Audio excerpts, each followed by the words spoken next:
Hello students, आज हम लोग प्रोजेक्टाइल मोशन का नेक्स्ट लेक्चर पढ़ेंगे और आज के लेक्चर में हम लोग पढ़ेंगे प्रोजेक्टाइल मोशन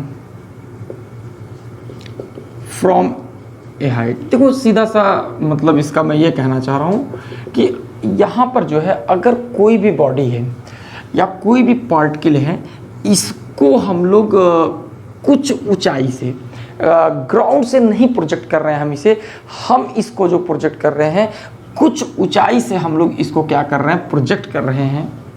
तो इसका जो पाथ होगा उसके बारे में हम लोगों को यहाँ क्या करना है, डिस्कस करना है।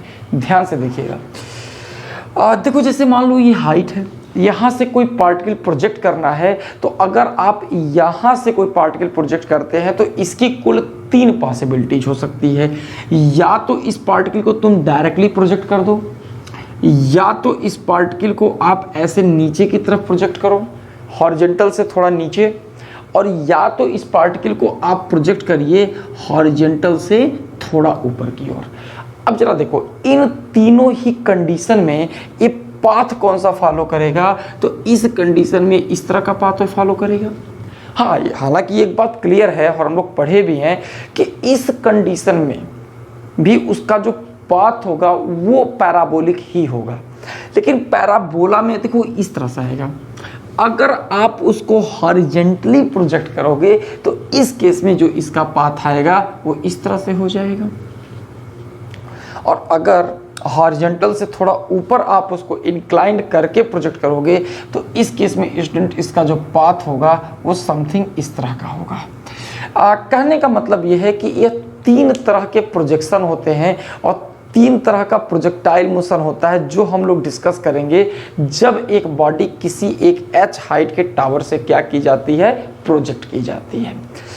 स्टूडेंट्स, हम लोगों को ये तीनों कंडीशन अलग अलग केस में हम लोग डिस्कस करेंगे और हर एक केस में हम लोग उसकी कंप्लीट थ्योरी और डेरिवेशंस देखेंगे और उसके ऊपर कुछ ना कुछ न्यूमेरिकल्स भी हम क्या करेंगे, तो सॉल्व करेंगे। तो हम एक काम करते हैं, सबसे पहले इस केस को डिस्कस करते हैं, फिर इसको डिस्कस करेंगे और फिर 3rd नंबर पे हम लोग इस केस को डिस्कस करेंगे। तो आशा करते हैं आप लोगों को ये समझ में आ गया होगा कि हम लोगों को पढ़ने का एग्जैक्टली तरीका क्या होगा, एग्जैक्टली किस एटीट्यूड के साथ हम इन सारी चीज़ों को क्या करेंगे, डिस्कस करेंगे। तो चलिए आइए सबसे पहला केस हम लोग डिस्कस करते हैं।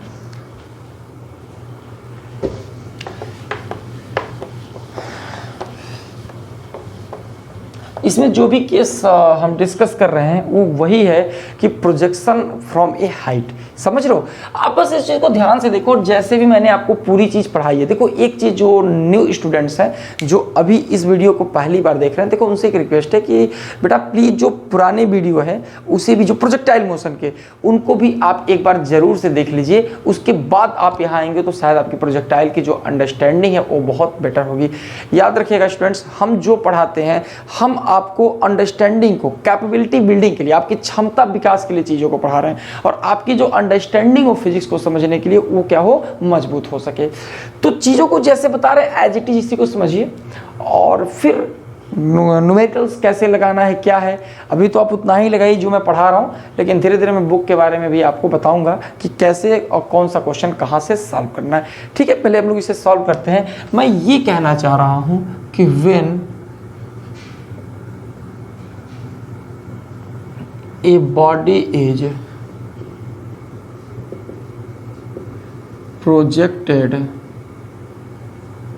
horizontally from top of a tower।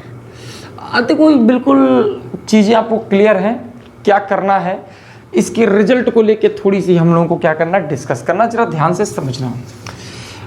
बात यहाँ पे सिर्फ इतनी है कि जैसे मान लीजिए ये आपके पास एक टावर है, ठीक है, और इस टावर की जो हाइट है वो दरअसल कितना है, h है। यहाँ पे एक पार्टिकल है और इस पार्टिकल को u वेलोसिटी से आपने क्या किया है, प्रोजेक्ट किया है।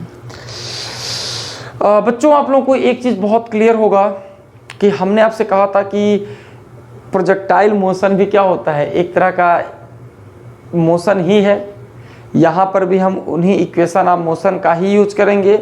लेकिन यहाँ पर जो इक्वेशन ऑफ मोशन का यूज करते हैं उसमें हमने कहा था कि देखिए एक बात बहुत क्लियर तौर पे आपको बतानी पड़ेगी कि जिन इक्वेशन ऑफ मोशन का दरअसल आप यूज कर रहे हैं या हॉरिजेंटल में आप अप्लाई कर रहे हैं या वर्टिकल में अप्लाई कर रहे हैं, आई थिंक आपको बात समझ में आ रही होगी कि जिस इक्वेशन ऑफ मोशन का आप यूज कर रहे हैं आपको ये बताना पड़ेगा कि सर वो इक्वेशन ऑफ मोशन हम हॉरिजेंटल में अप्लाई कर रहे हैं, या आपको ये बताना पड़ेगा कि उन इक्वेशन ऑफ मोशन का हम यूज किस डायरेक्शन में कर रहे हैं, वर्टिकल में कर रहे हैं। अब जरा आगे समझते हैं। अगर हम हॉरिजेंटल में किसी इक्वेशन ऑफ मोशन का यूज करते हैं तो क्या करेंगे, सारी की सारी क्वांटिटी जो भी वेक्टर क्वांटिटी वो हॉरिजेंटल का यूज करेंगे। और अगर हम वर्टिकल में इक्वेशन ऑफ मोशन का यूज कर रहे हैं तो ऑलरेडी हमें बात बता चुके हैं आपको पिछले लेक्चर्स में कि यहाँ पर सारी की सारी जो क्वांटिटी है वो दरअसल हम किधर का कंसीडर करेंगे, वर्टिकल का करेंगे। एक बात और ध्यान रखिएगा, जो टाइम है इसका कोई डायरेक्शन नहीं होता है, टाइम एक स्केलर क्वांटिटी है। हॉरिजेंटल में भी टाइम वही आएगा, वर्टिकल में भी टाइम वही आएगा। तो बेसिकली टाइम का यूज क्या है, तो टाइम का सिर्फ इतना यूज है, ये हॉरिजेंटल और वर्टिकल मोशन को क्या करता है, आपस में कोरिलेट। वहां से जो डेटा है ना, उनको जो दो इक्वेशन मिलेंगे हॉरिजेंटल और वर्टिकल में, उन दोनों को कनेक्ट करने के लिए टाइम का क्या करते हैं, हम यूज करते हैं। जरा देखिए आगे, हम ये कह रहे थे, अब हम लोग सीधे केस पे आते हैं ना। बहुत बातें कर लिया, बातें क्या मतलब मैं आपको समझा ही रहा था, ऐसे फालतू बात तो हम करते नहीं है कभी। जरा सा इधर आ जाइए। मैं ये कह रहा था कि आपने हॉरिजेंटली प्रोजेक्ट कर दिया चीज़ों को। एक बात बताओ, इसका वर्टिकल डायरेक्शन में वेलोसिटी कितना होगा, 0 होगा, क्योंकि आपने सारा का सारा जो है, जो भी आपने वेलोसिटी वो हॉरिजेंटली आपने पार्टिकल को अगर आपने प्रोजेक्ट किया है तो वर्टिकल डायरेक्शन में उसकी इनिशियल वेलोसिटी कितनी होगी, 0 होगी। क्योंकि देखो अगर वर्टिकल सब कुछ वेलोसिटी होती है तो हॉरिजेंटल कंपोनेंट 0 होता है। ये बात हम ऑलरेडी कर चुके हैं कि फिर मैं बता रहा हूँ, देखो अगर कोई क्वांटिटी पूरी तरह से हॉरिजेंटल है इसका वर्टिकल कंपोनेंट 0 होगा, कोई क्वांटिटी पूरी तरह से वर्टिकल में है तो इसका हॉरिजेंटल कंपोनेंट 0 होगा। हाँ, अगर इंक्लाइंड है, जैसे मान लो ये एंगल तुम्हारा थीटा है, तो जो सटा वाला होगा पार्ट, वो जो बगल वाला होगा वो ये कास होगा, और जो दूर वाला होगा वो क्या होगा, साइन कंपोनेंट होगा। तो इतनी बातें स्टूडेंट्स हम लोग डिस्कस कर चुके हैं। अब जरा आगे आते हैं। देखिए अगर आप यहां से देखोगे तो इसका जो पार्टिकल है वो इस तरह का पाथ क्या करेगा, यहाँ पे फॉलो करेगा। उसका जो पाथ होगा वो ये वाला पाथ क्या करेगा, ये प्रोजेक्टाइल मोशन फॉलो करेगा। बस मैं ये कहना चाह रहा हूं, ये इस तरह से करेगा।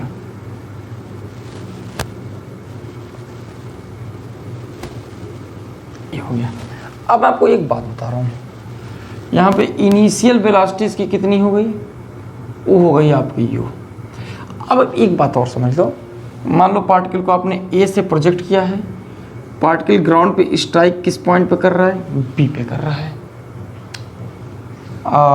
एक और बात है, मान लो ए से बी तक आने में इसे टाइम कितना लगा, टी टाइम लगा। देखो स्टूडेंट्स, यहां पे हम कोई पार्टिकुलर क्वांटिटी नहीं निकाल रहे हैं, वो निकल जाएगा। जैसे रेंज, जैसे इसका रेंज क्या होगा, ये होगा, हम लोग यहां से रेंज तो निकाल ही लेंगे। देखिए बुक में ऐसे ही दिया होता है, यहाँ पर रेंज निकाल के फॉर्मूला आपको दिया हुआ है। देखिए वो एक अलग तरह की चीज़ है, वो एक अलग तरह की फिजिक्स है। मैं दरअसल जो आपको पढ़ाने की कोशिश कर रहा हूँ, मैं आपको पूरी बात समझाने की कोशिश कर रहा हूँ, ना कि कोई एक पार्टिकुलर रेंज निकालने की कोशिश कर रहा हूँ। उस पूरी बात को अगर आप समझ जाओगे तो इस तरह के क्वेश्चन में कुछ भी पूछेगा आप इजीली क्या कर लोगे, कैलकुलेट कर लोगे। जरा देखो, कंसंट्रेट करना पॉइंट पे। ये इनिशियल देखो, जैसे हॉरिजेंटल डिस्प्लेसमेंट रेंज हो गया, चलो जो भी आया है horizontal, height vertical displacement height हो गया। आते हैं वेलोसिटी पे, हॉरिजेंटल वेलोसिटी u हो गया, वर्टिकल वेलोसिटी 0 हो गया।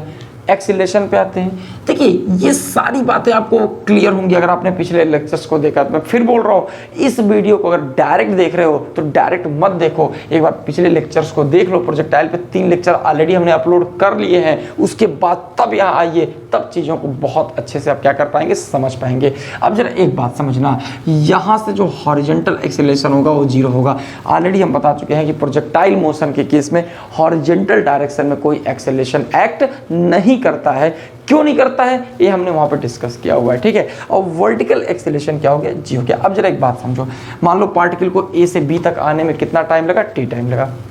देखिए मैंने क्या बोला, इक्वेशन अप्लाई करते समय कुछ बातों को ध्यान रखेंगे। सबसे पहले कि जो इक्वेशन आप लगा रहे हैं वो इक्वेशन किन दो पॉइंट्स के बीच में लगा रहे हो।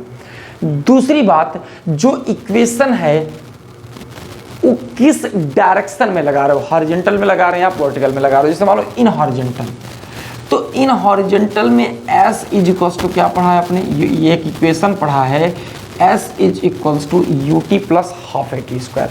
अगर हमें हॉरिजॉन्टल में इक्वेशन लगाना है तो क्या लिखेंगे, ux, sx means displacement in x direction, ux means initial velocity in x means horizontal direction, ax acceleration in horizontal direction. अब जरा सोचो, अगर आप हॉरिजॉन्टल डायरेक्शन का डिस्प्लेसमेंट लेंगे तो ये कितना आएगा स्टूडेंट्स, ये हो जाएगा r। Initial ux, initial velocity अगर आप निकालोगे हॉरिजॉन्टल डायरेक्शन का तो क्या हो जाएगा 0 into T, sorry horizontal velocity कितनी है, u है। मैं थोड़ा मिस्टेक कर गया, मैं एक्सेलरेशन समझ लिया, नहीं बिल्कुल नहीं। हॉरिजॉन्टल डायरेक्शन की जो इनिशियल वेलोसिटी वो क्या है, u है। मैं फिर बता रहा हूँ, इक्वेशन आप हॉरिजॉन्टल में अप्लाई कर रहे हो तो हर एक क्वांटिटी किधर का होना चाहिए, हॉरिजॉन्टल का होना चाहिए। जरा समझना, u इंटू टी कर दिया plus half. Acceleration horizontal direction में यही होगा और हॉरिजॉन्टल डायरेक्शन का एक्सीलरेशन होगा 0 इंटू टी स्क्वायर। तो r की वैल्यू कितनी हो गई, u इंटू टी हो गई। आप इक्वेशन नंबर 1 लिख लो। इसी तरीके से अगर आप वर्टिकल डायरेक्शन में जाएंगे तो क्या होगा, s इज इक्वल्स टू क्या लिखोगे, ut plus half at square. ध्यान से समझना, वर्टिकल डायरेक्शन में जो इक्वेशन होगा वो कैसे होगा, sy ui ay। ध्यान से समझेंगे जरा। अब आपको एक बात बता रहा हूँ, डिस्प्लेसमेंट इन y किधर होगा, जरा सोचो। देखो थोड़ा सा कुछ बातें और मैं आपको बता दूँ, मैं यहाँ बताता हूँ जगह है। मैंने आपको कहा था कि देखिए कभी भी इक्वेशन अप्लाई करिए, जो क्वांटिटी इधर उसको पॉजिटिव कर दीजिए, निगेटिव कर दीजिए, पॉजिटिव कर दीजिए, निगेटिव कर दीजिए। जो ऊपर है पॉजिटिव, नीचे negative, right positive, left negative. इस के अकॉर्डिंग ही आप आगे क्या करेंगे, चलेंगे। अगर आगे देखा जाए स्टूडेंट तो देखो क्या मिलेगा, यहाँ पे जो हाइट है वो किधर है, वो नीचे की ओर है, डिस्प्लेसमेंट इन y। तो y में जो डिस्प्लेसमेंट है वो नीचे होगा और a कितना होगा, माइनस h। u क्या होगा, initial velocity in vertical direction. तो क्या लिख सकते हो, 0 into t plus half acceleration इन y। तो स्टूडेंट एक्सीलरेशन इन y अगर लिखना है तो क्या होगा, ये हो जाएगा डाउनवर्ड्स और इसको क्या लिख सकते हो, minus g into t square. तो h will be equals to half g into t square. Equation number 2 हो जाएगा।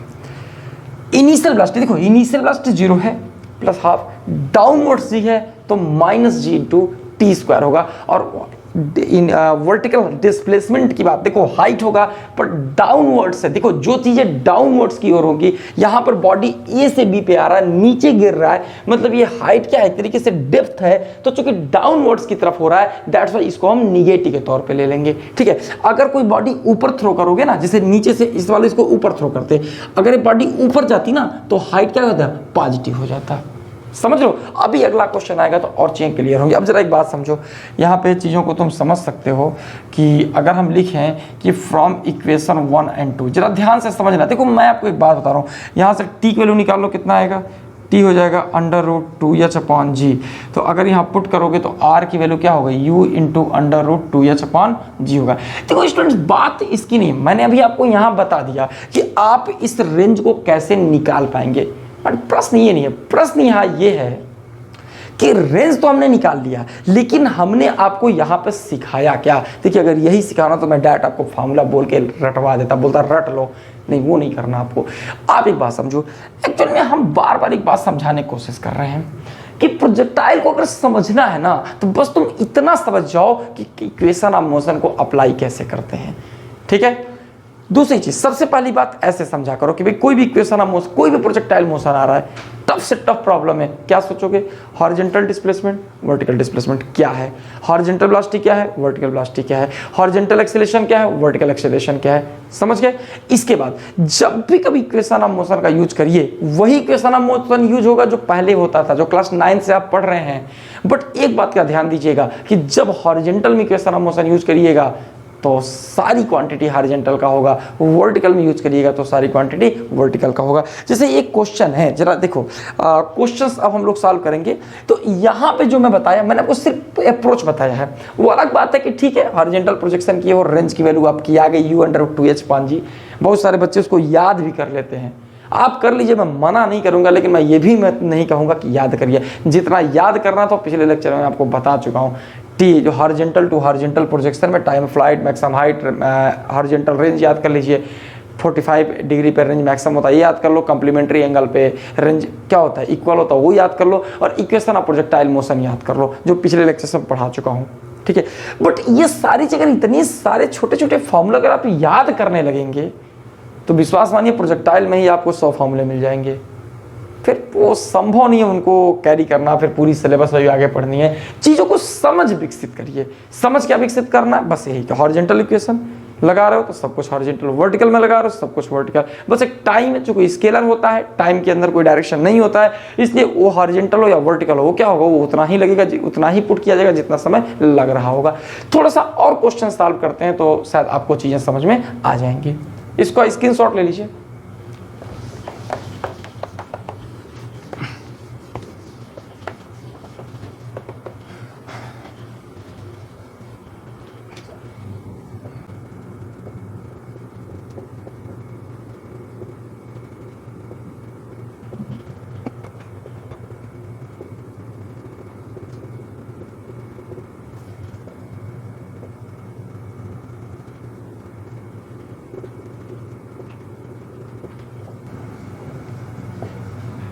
देखिए क्वेश्चन क्या है। एक क्वेश्चन ने आपको बहुत बेसिक सा क्वेश्चन दिया है, इसको जरा समझो। क्वेश्चन है कि particle is projected with velocity 100 meter per second horizontally from top of a tower of height 50 meter. Find the distance of the point on ground where particle will strike from foot of tower. Question आप समझ गए होंगे। Question आप इसको लिख लो पहले, इसकी है ना, ठीक है, आप लिखेंगे। पहले मैं इसको समझा देता हूँ। पहला क्वेश्चन है, देखो, ये मान लो तुम्हारे पास क्या हो गया, हॉरिजॉन्टल ग्राउंड। यहाँ से एक पार्टिकल है जिसको प्रोजेक्ट कितनी वेलोसिटी से हम कर रहे हैं, 100 मीटर पर सेकंड की वेलोसिटी से पार्टिकल को क्या किया जा रहा है, प्रोजेक्ट किया जा रहा है। दूसरी बात ये बताई गई है कि जो टावर है इसकी हाइट कितनी है, 50 मीटर। ध्यान देना, ऐसे जाएगा ये, यहाँ पे ग्राउंड पे स्ट्राइक करेगा। ये वो पॉइंट है जहाँ पे ग्राउंड को स्ट्राइक करेगा और ये फुट ऑफ टावर है और इनके बीच की जो डिस्टेंस है वही क्या है, रेंज है। रेंज कहलाएगी, हॉरिजॉन्टल डिस्प्लेसमेंट कहलाएगी। और यही आपको क्या करना है, कैलकुलेट करना है। क्या है मसला? मसला ये है कि क्या है, ये फुट ऑफ टावर है, ये क्या है, जहाँ पे पार्टिकल ग्राउंड को स्ट्राइक कर रहा। अब जरा एक बात था, हॉरिजॉन्टल डायरेक्शन में एक्सीलरेशन 0 होता है, वर्टिकल में g होता है। चलो एक्सीलरेशन क्लियर, वेलोसिटी इधर है, वर्टिकल में 0 होता है। देखिए ये सारी बातें आपको याद होनी चाहिए कि हॉरिजॉन्टल में वेलोसिटी है तो वर्टिकल कंपोनेंट 0, हॉरिजॉन्टल एक्सीलरेशन तो हमेशा 0 होता है, वर्टिकल में एक्सीलरेशन g होता है। आगे चलें तो देखो मैं क्या कह रहा हूँ। सबसे पहले अगर हम मान लो बात करते हैं यहाँ पे इन हॉरिजॉन्टल का, ध्यान से समझना। इक्वेशन क्या है, s बराबर ut plus half at square. Students हम आपको एक बात बताना चाहेंगे। बहुत सारे स्टूडेंट्स, बिकॉज मैं पिछले 10 सालों से ऑफलाइन क्लासेस ले रहा हूँ तो बहुत सारे स्टूडेंट्स को मैंने पढ़ाया है और अब तो धीरे धीरे ऑनलाइन भी आने की कोशिश कर रहा हूँ। अब ये बिल्कुल जब कोई बच्चा आता है तो ये क्वेश्चन ऐसे जगहों पे तुरंत मुझसे पूछता है कि सर हम कैसे जानेंगे कि किस जगह पे कौन सा इक्वेशन ऑफ मोशन यूज करना है। जैसे मैं डायरेक्टली यहाँ पे सेकंड इक्वेशन लिख रहा हूँ। देखिए एक बात मैं आपको बताऊँ, एक बात तो ठीक है, इसके बारे में मैं एक ही चीज़ कहूँगा कि आप फिर प्रैक्टिस करिए। जितनी ज़्यादा प्रैक्टिस करेंगे न्यूमेरिकल्स का, और याद रखिएगा फिजिक्स का मतलब न्यूमेरिकल ही होता है, ये मैं बात पूरी जिम्मेदारी के साथ कह रहा हूँ। ये फिजिक्स का मतलब होता है जिसको न्यूमेरिकल्स आ गया उसको फिजिक्स उसकी ऑटोमेटिक बहुत अच्छी हो जाएगी। ठीक है, अब जरा देखो, तो अगर हम बात कर रहे हैं यहाँ पे इन सब चीज़ों को, तो एक चीज़ ध्यान देना कि जो इक्वेशन ऑफ मोशन की बात हो रही थी, कब कौन सा अप्लाई करा, देखो ये सिर्फ और सिर्फ आपको कहाँ से मिल सकता है, आपके अनुभव के आधार पर मिल सकता है। खूब ढेर सारा न्यूमेरिकल्स की प्रैक्टिस करो, जितना करोगे उतना चीज़ें क्लियरिटी आती जाएंगी, और बिल्कुल एक समय आएगा 10 दिन 15 दिन, ज़्यादा नहीं 20-25 दिन में ही आ जाएगा, अगर आप पूरी ईमानदारी के साथ प्रैक्टिस कर रहे हैं तो, जब आप भी डायरेक्ट ऐसे ही क्वेश्चन लिखेंगे जैसे मैं लिख रहा हूँ। समझ रहे हो ये चीज़, तो इसका और कोई तरीका नहीं, सिर्फ एक ही तरीका प्रैक्टिस करो। देखो डिस्प्लेसमेंट इन हॉरिजॉन्टल रेंज होता है, अब initial velocity in horizontal 100 into T हो गया, plus acceleration in horizontal 0 into t square, तो जो आर है इसकी वैल्यू कितनी हो गई 100 इंटू टी हो गई। आगे जरा देखा जाए, वर्टिकल पे चलते हैं। मान लो अगर मुझे इक्वेशन लिखना है इन वर्टिकल, क्या होगा देखो, एस बराबर क्या होता है, तो U T plus half A T square होता है वर्टिकल डायरेक्शन में। डिस्प्लेसमेंट इन वर्टिकल, और पार्टिकल नीचे जा रहा, बात यह है ना कि पार्टिकल नीचे जा रहा, तो जाहिर सी बात है यहाँ क्या लिखोगे -50, यू आई क्या हो जाएगा 0 into t plus half, acceleration in y downward से -g इंटू टी स्क्वायर, तो -50 क्या हो जाएगा -हाफ, g का मतलब 10 इंटू टी स्क्वायर, ये कैंसिल हो गया, minus minus cancel, t square is equal to 10 √10 second. ये इक्वेशन नंबर 2 हो गया। ठीक है, अब आप देखो, तो अब आपको यहाँ से टाइम निकल गया कि पार्टिकल को यहाँ से यहाँ जाने में कितना समय लग रहा है। अब आप एक बात और समझ लो, अगर मान लो हम बात करते हैं फ्रॉम इक्वेशन 1 और 2, तो यहाँ से जो रेंज होगा ये कितना हो जाएगा 100√10 क्या मीटर हो जाएगा। तो जो रेंज है, देखो इक्वेशन 1 और 2 से ना उस टी की वैल्यू को मैं पुट कर दिया, तो जो रेंज यहाँ आ रहा है उस रेंज की वैल्यू कितनी आ रही है 100√10 मीटर। एक और बात, कुछ स्टूडेंट हमसे यहाँ पे एक क्वेश्चन पूछते हैं कि सर क्या हम डायरेक्ट फॉर्मूला नहीं लगा देंगे, आपने बताया था अभी कि रेंज जो है ये u√2h/g होता है, जाहिर सी बात आप लगा सकते हो, हम कहाँ मना कर रहे हैं आपको। मैं u को 100 लिख दो, 2 इंटू 50/g कट जाएगा तो √10 100√10 हो जाएगा। बात उसकी नहीं है, बात यहाँ किस चीज़ की है जरा समझो, कि ये जो रेंज है वो 100√10 मीटर यहाँ पे आपको मिल तो गया, यहाँ से भी आ जाएगा, लेकिन देखो मैं जिस फिजिक्स की बात कर रहा हूँ भाई, ठीक है यहाँ आपने याद कर लिया, अभी अगले क्वेश्चन में पार्टिकल को हम ऐसे जब थ्रो करेंगे तो कितना फॉर्मूला याद करोगे भाई, फॉर्मूला याद करने की भी क्या एक सीमा है ना, तो इसलिए इस पूरी प्रोसेस को समझो, पूरी प्रक्रिया को समझो, ये तुम्हारे लिए बेटर है। और प्लीज़ फिजिक्स को समझने की कोशिश करो, याद करने की कोशिश ना करो। रही बात समझाने की, वो गारंटी हमारी है, बट मैं यहाँ ऑनलाइन क्लास ले रहा हूँ, जाहिर सी बात है आप मेरे सामने नहीं है, जो लोग वीडियो देख रहे हैं आप मेरे सामने नहीं, मैं ये नहीं समझ पा रहा हूँ कि आपको समझ में आ रहा है कि नहीं आ रहा है, बट ये आपकी जिम्मेदारी है कि अगर आप मेरे को फॉलो कर रहे हो तो जैसे मैं बताऊं उसी तरह से लेक्चर देखो। कभी भी लेक्चर देखना हो, देखिए अभी आप डायरेक्ट अगर लेक्चर पा गए हों तो प्लीज़ इसको डायरेक्ट देख के शायद आप उतना यहाँ से बेनिफिट नहीं ले पाओगे। बेटर है कि 1 2 3 4 बहुत बड़े लेक्चर नहीं, छोटे छोटे लेक्चर मैंने बना रखे हैं, आप उन लेक्चर्स को देख लो, प्लेलिस्ट में चले जाना, वहाँ पर मिल जाएगा, ठीक है। उन सारे लेक्चर को देख लो और फिर यहाँ आओगे तो डेफिनेटली आपको फिजिक्स अच्छे से समझ में आएगी। एक अगला क्वेश्चन हम लोग देखते हैं।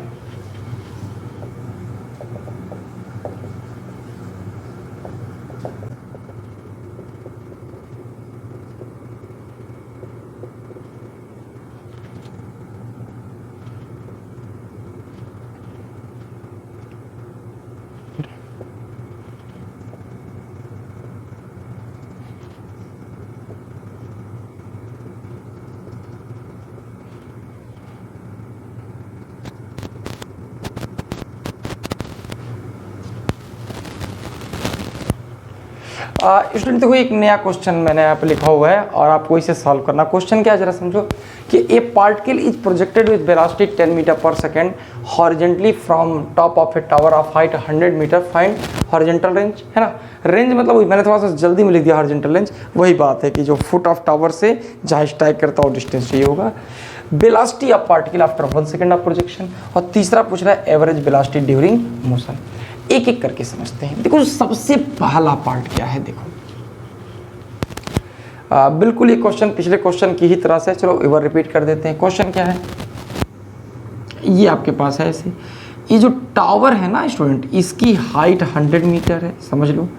जो पार्टिकल है इसको हमने प्रोजेक्ट कितने से किया है, 10 मीटर पर सेकेंड से। पॉइंट ये है, ये प्रोजेक्ट होकर के कहाँ चला गया, बी पे चला गया, और टाइम कितना लग रहा है, टी ले रहा है। डाउनवर्ड एक्सीलरेशन जी है, हॉरिजेंटल एक्सीलरेशन 0 है, और वर्टिकल डायरेक्शन में इसकी वेलोसिटी 0 हो गई, क्योंकि सारी की सारी वेलोसिटी इसकी हॉरिजेंटल है, तो वर्टिकल डायरेक्शन में वेलोसिटी कितनी हो रही है, 0 हो रही है। अब जरा एक बात समझना, सबसे पहले अगर हम ये कहें इन हॉरिजेंटल में अगर हम इक्वेशन अप्लाई करना चाहें तो क्या होगा, देखो क्या लिख सकते हो, s is equals to ut plus half AT square, क्या मिलेगा, तो डिस्प्लेसमेंट इन x क्या हो गया r, ux कितना हो गया 10।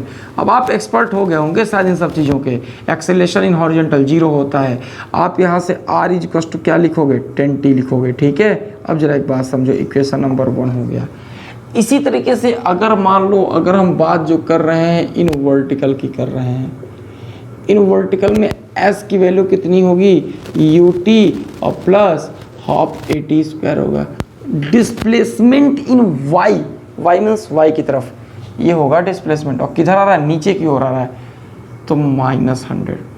Initial velocity in vertical 0 into t, plus acceleration in vertical downwards जा रहा है, तो -g इंटू टी स्क्वायर, तो -100 is equals to minus half 10t square, ये कट गया, ये कट गया, टी स्क्वायर कितना हो गया 20, तो t की वैल्यू कितनी आ रही है √20, अब वो 2√5 होगा, क्या होगा तुम निकाल लेना। तो तुम्हें टाइम मिल गया, यहाँ से रेंज मिल चुका है, क्या लिख सकते हो यहाँ से, तो अब आप लिखोगे फ्रॉम इक्वेशन 1 एंड 2, और स्टूडेंट्स क्या लिख सकते हो, जरा पूरी बात समझना, तो लिखेंगे जो रेंज होगा वो 10√20 मीटर के इक्वल हो जाएगा। अब जरा एक बात समझ लो, मीन्स जो रेंज आ रहा है ना, ये रेंज की वैल्यू कितनी हो रही है, 10√20 मीटर आ रही है, ये इसका हॉरिजेंटल रेंज है, समझ गए।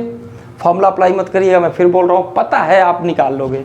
देखो एग्जाम में अगर एग्जाम टाइम में याद हो जाए u√2h/g लगा लेना, बट अभी समझना है, अभी आपको इस पर बहुत अच्छे से पकड़ बनानी है, इस टॉपिक पे याद रखिएगा।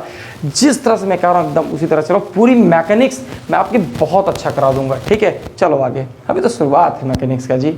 अब एक बात समझो यहाँ पे क्या हुआ, तो यहाँ पे r की वैल्यू 20 आपने पुट किया, आ गया, तो वो जो था वो तो ठीक है, एक तरीका है फॉर्मूले का, लेकिन आप पूरा प्रोसेस किया करिए, शुरुआत है, अच्छे से क्या हो आपकी समझ विकसित हो सके। आप पहले इसका स्क्रीनशॉट ले लो ताकि हम दूसरा पार्ट पढ़ा सकें।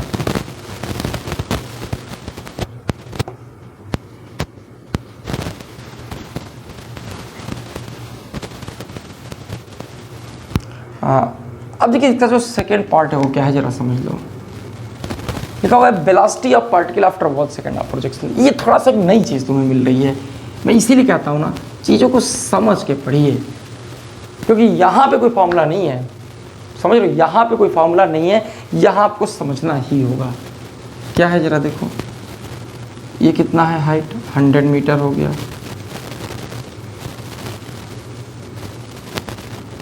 पार्टिकल को प्रोजेक्ट किया है 10 मीटर पर सेकेंड से, ये ऐसे चला गया, और इसका इनिशियल वेलोसिटी 0 है, हॉरिजॉन्टल एक्सेलरेशन 0 है, वर्टिकल एक्सेलरेशन जी है, और मान लो ए से प्रोजेक्ट किया और बी तक चला गया, बी तक चला गया, और मान लो कितने, जाहिर सी बात है 1 सेकंड बाद जा रहा है, ये हमने लिखा है कि ए से बी तक जाने में कितना टाइम लगा रहा है, 1 सेकंड का टाइम लगा रहा है, वही वेलोसिटी पूछ रहा है आपसे, ध्यान देंगे आप। देखो अब देखो कहीं पर भी वेलोसिटी निकालना हो ना, एक तरीका सीख लो, अभी बहुत सारे जगहों पे चीज़ बताने वाले हैं हम आपको। कभी भी किसी भी प्रोजेक्टाइल में अगर किसी भी पार्टिकुलर पॉइंट का वेलोसिटी पूछ रहा है तो आप क्या करिए, क्योंकि आपको पता होगा कि प्रोजेक्टाइल में वेलोसिटी हॉरिजॉन्टल में भी होगा और वर्टिकल में भी होगा, कारण समझना। क्योंकि देखो यहाँ पे अगर बात करो, यहाँ पे वेलोसिटी क्या होगा, आप ध्यान देंगे पार्टिकल हॉरिजेंटल वेलोसिटी ऐसे समझ लो पहले, फिर मैं बस समझाता हूँ। ये मान लो हॉरिजेंटल में Vx और वर्टिकल में Vy है। आप एक बात का ध्यान दीजिएगा कि हॉरिजेंटल डायरेक्शन में इसके बाद भी पार्टिकल आखिर यहां से तो यहां तक गया ना, तो इसका मतलब इसका अंदर वेलोसिटी है। और वर्टिकल में नीचे भी आ रहा है, इसका मतलब वेलोसिटी है। मेरी बात समझ रहे हो मुझे कह रहा हूँ? तो यहाँ हॉरिजेंटल में वेलोसिटी होगा, वर्टिकल में वेलोसिटी होगा। ठीक है, कभी भी प्रोजेक्टाइल में किसी पॉइंट का वेलोसिटी पूछा करे, वहाँ पे हॉरिजेंटल और वर्टिकल दोनों क्या कहा करिए, आप मान लिया करें। ठीक है, अब जरा आगे देखना। सबसे पहला काम है, इक्वेशन कैसे अप्लाई करोगे भाई, इन हॉरिजेंटल। देखो मैं फिर समझा दे रहा हूँ एक बात, हालांकि ये चीज़ आपको डायरेक्ट लिखना होगा। प्रोजेक्टाइल मोशन में हॉरिजेंटल डायरेक्शन में एक्सीलरेशन क्या होता है, 0 होता है। और अगर हॉरिजेंटल डायरेक्शन में एक्सीलरेशन 0 है तो हॉरिजेंटल डायरेक्शन की जो वेलोसिटी होगी वो क्या होगी, कांस्टेंट होगी। मतलब जो Vx होगा वो किसके इक्वल होगा, वो 10 के इक्वल होगा। हॉरिजेंटल में एक्सीलरेशन क्या है, 0 है। मतलब समझ रहे हैं आप, हॉरिजेंटल में एक्सीलरेशन क्या है, 0 है। तो इसका क्या मतलब है कि हॉरिजेंटल डायरेक्शन में जो वेलोसिटी होगी वो क्या होगी, कांस्टेंट होगी। और ये बात मैं बहुत पहले समझा रहा हूँ कि, और आपने पढ़ा भी है कि कहीं पर भी एक्सेलेरेशन 0 होने का मतलब होता है वहाँ पर वेलोसिटी का कांस्टेंट होना। एक बात बताओ, हॉरिजेंटल वेलोसिटी यहाँ भी Vx हो गई और यहाँ भी 10 हो गई, और आप समझ लीजिए दोनों क्या हो गया, इक्वल हो गया। ऐसे अगर आगे चलें, अगर हम यहाँ पे इन वर्टिकल की बात करें, ध्यान से समझेंगे आप, हॉरिजेंटल वेलोसिटी आपका निकल चुका है, जो Vx है ये कितना आया है, ये 10 आया हुआ है। 10 मीटर पर सेकंड चाहो तो लिख लो पूरा भाई, यूनिट भी लिख लो, चलो खुश रहो। इन वर्टिकल बात करते हैं। देखिए वर्टिकल डायरेक्शन में अगर आप चलोगे तो आपको क्या पता है, v equals to u plus t apply कर लो। अब फिर पूछोगे सर यहाँ पे इक्वेशन क्यों लगा रहे हैं, क्योंकि देखो हमें v निकालना है, u पता है और ये पता है और t भी पता है। तो ये जो डेवलप है तुरंत दिमाग में क्विक आना कि कौन सा इक्वेशन लगेगा, ये सिर्फ और सिर्फ तभी हो पाएगा जब आप खूब ढेर सारा क्वेश्चन का क्या करेंगे, प्रैक्टिस करेंगे। आते हैं यहाँ पे, अब आप मान लो वर्टिकल में इक्वेशन क्या कर रहे हो, अप्लाई कर रहे हो। क्या होगा, फाइनल वेलोसिटी माइनस Vy, क्यों, क्योंकि नीचे की तरफ है और जो भी कोई क्वांटिटी डाउनवर्ड्स होती है वो निगेटिव ली जाती है। Uy कितना हो जाएगा, यहाँ की वेलोसिटी 0, एक्सीलरेशन इन y डाउनवर्ड्स तो माइनस g, टाइम 1 हो गया, तो माइनस Vy माइनस 10, g को रख दिया मैंने कैंसिल। क्या बात है, यहाँ पे ए भी कितना हो गया, 10 मीटर पर सेकेंड आ गया। बड़ी अच्छी बात है, तो कैलकुलेशन ही हो गया और क्या। यहाँ पे आपको Vx मिल गया, Vy मिल गया। मैं ठीक है, मैं फिर बता रहा हूँ, हॉरिजेंटल में वेलोसिटी कांस्टेंट होती है प्रोजेक्टाइल मोशन में, क्योंकि एक्सेलरेशन 0 होता है। तो हॉरिजेंटल वेलोसिटी डायरेक्टली Vx को 10 लिख दिया। वर्टिकल में v equals to u plus t होता है। वर्टिकल वेलोसिटी आप ऐसे निकाल लोगे, Vx निकल गया, Vy निकल गया। अब आप एक काम करें, अब आप निकाल लीजिए यहाँ से नेट वेलोसिटी, और समझना जो नेट वेलोसिटी होगी वो क्या होगी, मतलब magnitude of net velocity, root Vx square plus Vy square. v की वैल्यू क्या हो गई, रूट 10 स्क्वायर प्लस 10 स्क्वायर। ये कितना हो गया, रूट में 200, तो I think 10 root 2 metre per second, यही जो है इसका क्या होगा, वेलोसिटी या स्पीड भी कह सकते हैं, वेलोसिटी का मैग्नीट्यूड होगा इस पॉइंट पर। समझ गया आपको, बात समझ में आ गई होगी कि पहले हॉरिजॉन्टल वेलोसिटी निकाला फिर वर्टिकल, क्योंकि वर्टिकल में एक्सीलरेशन है, जी डाउनवर्ड्स है, इसलिए हमने पूरा इक्वेशन अप्लाई किया। बहुत आसान सी बात है। निश्चित रूप से इतनी बार मैंने इस तरह की इक्वेशन लिखा है, हॉरिजॉन्टल वर्टिकल का नाम लिया है, आप थोड़ा सा भी ध्यान देंगे तो निश्चित रूप से आपको पूरी बातें क्या हो जाएंगी, समझ में आ जाएंगी। लेक्चर जरूर पूरा देखना, ठीक है। आगे देखते हैं। तो यहाँ से वेलोसिटी जो आई ना इस पॉइंट पर 1 सेकंड के बाद, 1 सेकंड के बाद वो कितना आ रहा है, 10 रूट 2 मीटर पर सेकंड आ रहा है। एक बात मैं आपको और बताता हूँ, इसको स्क्रीनशॉट ले लो जरा।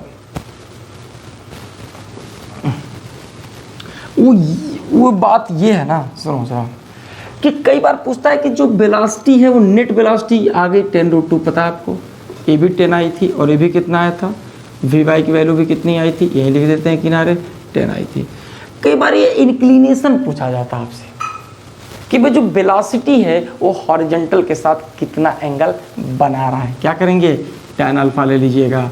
tan alpha a v y है तो ए भी तो वी वाई होगा ना, ये तुम समझ रहे हो, वेक्टर में पढ़ाया बहुत ज़्यादा। V y upon v x क्या होता है, tan alpha this upon this, और ये इक्वल है तो v y upon v x.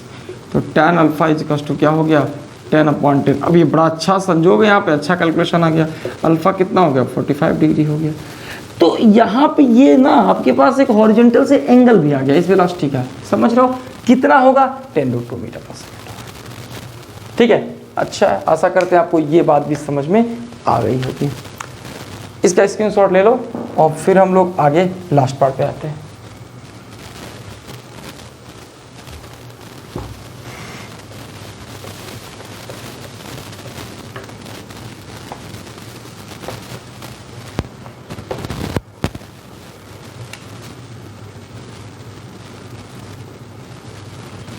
Average velocity during the motion क्या होगा, ये पार्टिकल है, ये 10 मीटर पर सेकंड हो गया, हाइट कितनी हो गई, 100 मीटर हो गई, ऐसे हो गया।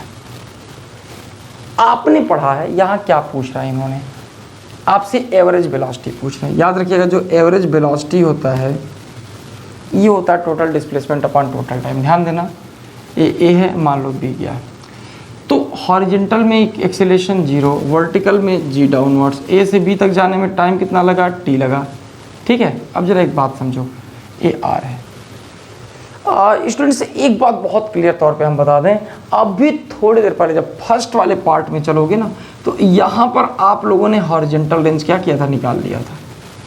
हम लोगों ने निकाला था, हम बता दें आई थिंक कितना आया था, 10 में 2 × 100 अपॉन, मैं हम फॉर्मूला यूज़ कर ले रहे हैं भाई, डायरेक्टली आपको मना कर रहे हैं फिर भी, तो क्या ऑलरेडी एक बार बता चुके हैं ना कैसे आएगा।